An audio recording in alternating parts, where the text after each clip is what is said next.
Hey, this is Mr. Michelson. I wanted to go through our day 10 stuff here today. By now, we've finished up reading The Adventures of Tom Sawyer, of course, but we're not quite done with it yet.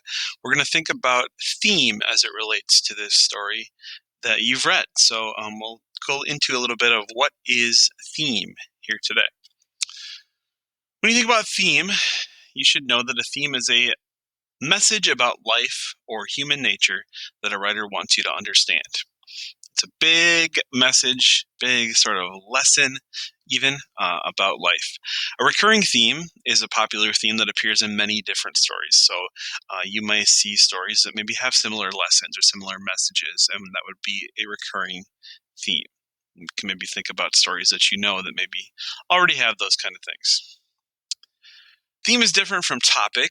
The number of words it takes to sum up a topic is usually one or two.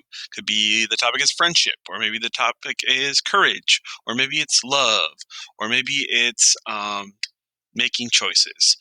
There are a lot of different topics out there, but that's not a theme. It usually takes a complete sentence to express a theme.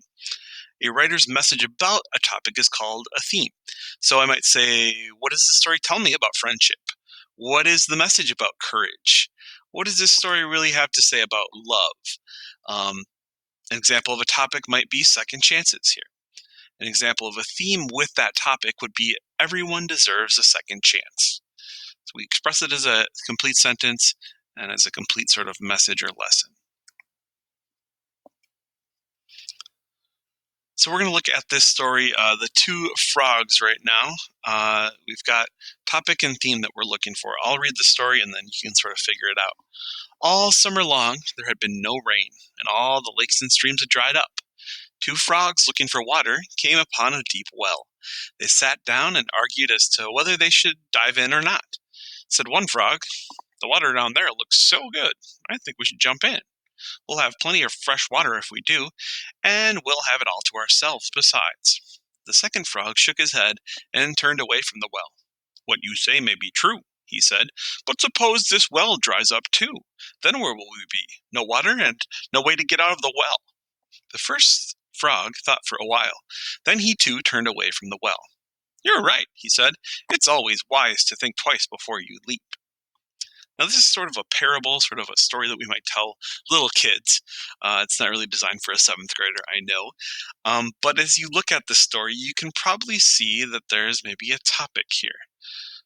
In a word or two, what is this story about? Yes, it's about frogs, I know that. But on a deeper level, what would be a topic? And the theme, really, here is kind of expressed at the end of our story here. He says it's always wise to think twice before you leap. That's kind of giving it away here. That's kind of giving us the moral of the story, like a lot of these fables or parables tend to do. So I would say something along those lines. It's always wise to think twice before you leap might be our theme, going along with the topic of thinking twice, planning ahead, something like that. So point of showing you that is really that we don't always have stories that give us the theme kind of like this one does. It spells it out right there at the end of the story. And we're going to get a little example with another story here. It's, again, not a seventh grade story, but a good one, and it's a quick one. It's called The Carrot Seed. A little boy planted a carrot seed. His mother said, "I'm afraid it won't come up." His father said, "I'm afraid it won't come up." His big brother said, "It won't come up." Every day, the little boy pulled up the weeds and sprinkled the ground with water. But nothing came up, and nothing came up. Everyone kept saying it wouldn't come up. But he still pulled up the weeds around it every day and sprinkled the ground with water. And then, one day, a carrot came up, just as the little boy had known it would. So thinking about that story, we want to think about the theme.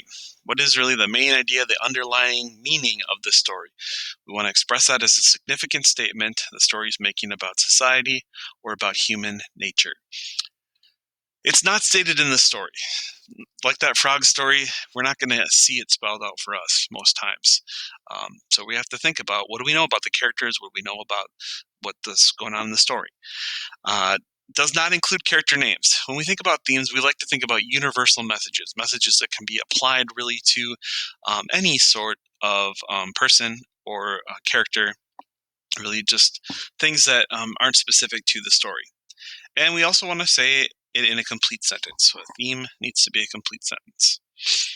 When you're looking at a theme, you want to think about, again, the characters. What can we learn from the characters' experiences? What has the character gone through that might be a lesson for us as readers?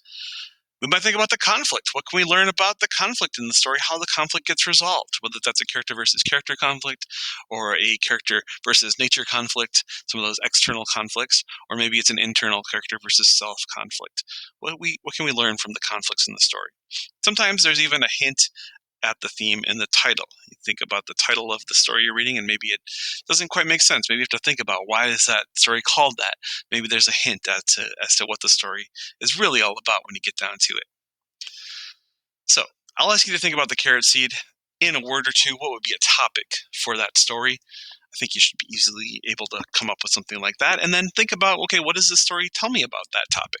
What is the lesson? What's the message about that topic? That's going to be what your theme is. You want to express that in a complete sentence. It should be something that's universal, that doesn't relate to the characters specifically. Okay, so that's theme. We are going to then ask you to take a look at what's going on. I'll go to the pacing map here. And we've got our Tom Sawyer argument essay. So let me just click on that real quick. I'll ask you to look at this on your own, but I'll just briefly preview it for you here. You are going to write an argument essay proving a theme in the novel, The Adventures of Tom Sawyer. The essay is multi-paragraph, and it includes an introduction, 2 to 3 CER body paragraphs, and a conclusion. We've had some practice with writing CERs before. I think you've gotten some practice in maybe some of your other classes as well this year. You can pick a theme from this list. We've got 4 different themes here. I won't read them to you right now. Or you can create your own. If you think you're confident in coming up with your own theme that maybe doesn't go along with one of these ones we've already suggested for you, you're more than welcome to do that. You want to complete the outline that's assigned on Schoology to organize your thoughts. That is what we'd like you to do, just to keep you accountable and not just dive into things without really first outlining your thoughts and getting things set up. Once you've done the outline, drafting it's going to be really easy, I think. We'll walk you through exactly what you need to have in that outline, and then you'll draft, revise, and edit your essay before you submit it on January 10th. I'm sure we'll talk more about this in class, but I just thought I'd add that as part of this video. There's a rubric. I'll let you look at that as well, kind of see what you'll be graded on. So with that, I will just say goodbye, and feel free to reach out to your teacher, whether that's me or Ms. Harritz, if you have any questions on any of this stuff. Thank you so much. Have a good one.